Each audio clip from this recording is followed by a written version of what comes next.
Hi, Jayson Sidhu here again with Keller Realty. Happy New Year to you and your family. And you know, with the new year comes that pleasant little surprise in the mail called your notice of assessment. And we all got ours last week, and it was probably a bit of a sticker shock to you when you opened it up and saw it. I know it was for me. And so I just want to shed a little bit of light on the assessment, what it means, how it's derived, and really what it means for you as a homeowner. I'm not here to talk about how much I love them, how much I hate them, taxes in general. I'm just here to provide a very bipartisan, neutral opinion on the assessment itself. First things first, a lot of my clients have reached out to me and said, well, my assessment says it's $849, therefore my house is worth $849. Well, that in fact is untrue. Remember, the assessment is a snapshot in the assessor's mind of what your home would have sold for on July the 1st of 2016. A lot's changed since now and then. And for that matter, the assessment often doesn't know about the $200,000 in renos that you recently spent on your house.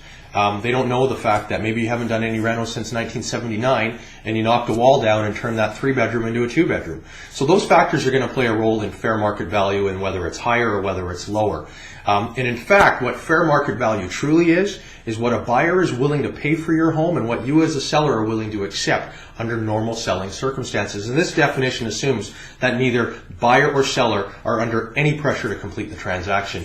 You know, if you go back about even 2 or 3 years ago, it was not uncommon that homes in North Delta and throughout Greater Vancouver were selling substantially above the assessed value. So we don't actually look at assessed value in any way, shape, or form when it comes to determining fair market value for your home. We will actually look at what's going on in the market. We want to look at what comparable sales look like, what your home's features and benefits are, and we want to look at your upgrades, your location. There's a number of variables that we look at to determine fair market value, and that fair market value will be different at any given point in time throughout the year. So please don't look at your assessment and say, this is the price of my home, or this is what my home is worth. In fact, it is merely a derivative of determining what your property taxes are going to look like.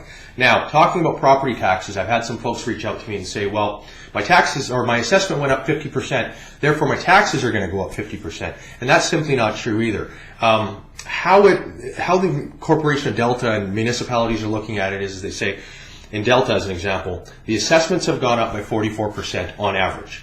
Now, we all are going to see a 3% increase in our property taxes regardless. That's simply to keep up with the rate of inflation. Now, let's assume that your assessment went up by 50%. That's 6% above the average. So you're going to take your 6 plus your 3, and that's 9. Expect to pay 9% more, roughly, than you did last year. And that's how they're going to look at it. And if your home was, it only went up 40%, well, then you're going to expect to pay less than last year. Again, council's meeting in the spring, they determine their budgets, and they'll determine what they need to balance their budget to, of course, run the municipality and pay for schools, hospitals, roads, all those sorts of things. And that's really why, obviously, we pay these taxes. But I just wanted to dispel a couple of myths. If you do have any questions, reach out to me directly at any time. You have till January 31st to appeal your assessment. There is a process in place. You can reach out to me, and I'm happy to walk you through it. So, I'm excited for a new year. If you have anything, if you have any needs that I can be of any service with, reach out to me at any time. I'd be happy to help. Thanks again.